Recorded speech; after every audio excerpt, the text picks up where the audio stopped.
కమలానికి కారుకి మధ్య పచ్చగడ్డి వేస్తే భగ్గుమంటోంది. అటు కేంద్రం భారీగా నిధులిస్తోందని చెబుతున్నారు బీజేపీ నేతలు. ఇటు టీఆర్ఎస్ సర్కార్ మాత్రం కేంద్రం నుండి సాయం అందడం లేదని ఆరోపిస్తోంది.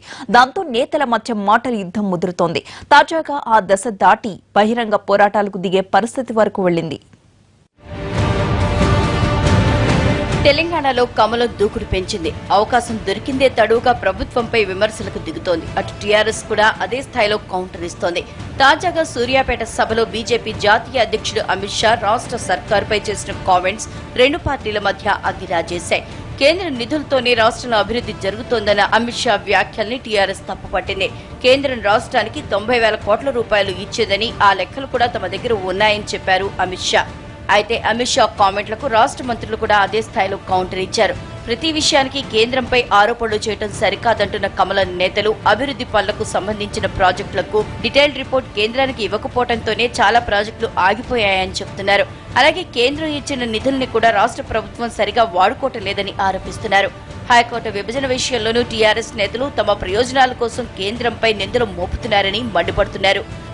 జ్యుడిషియల్ ఆఫీసర్స్ ఒక అపాయింట్మెంట్ విషయంలో కేంద్ర ప్రభుత్వానికి ఏమీ సంబంధం లేదు. ఇది సంపూర్ణంగా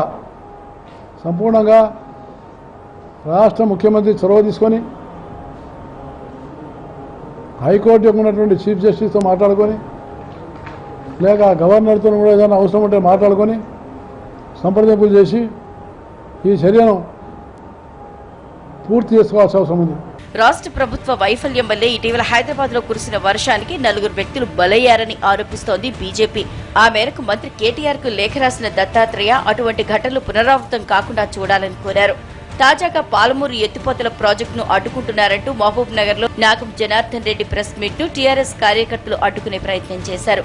ఈ సందర్భంగా రెండు పార్టీల కార్యకర్తల మధ్య వాగ్వాదంతో పాటు తోపులాట జరిగింది.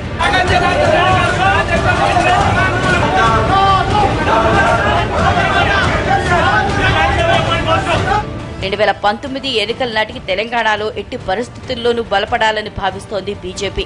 అందుకోసం దొరికిన ఏ అవకాశాన్ని వదులుకోకుండా ప్రభుత్వంపై ఎదురుదాడికి దిగుతోంది. మరోవైపు అధికార టీఆర్ఎస్ సైతం అంతే స్థాయిలో కౌంటర్ ఇస్తోంది. దాంతో రెండు పార్టీల మధ్య వ్యవహారం ముదిరి పాకాన పడుతోంది.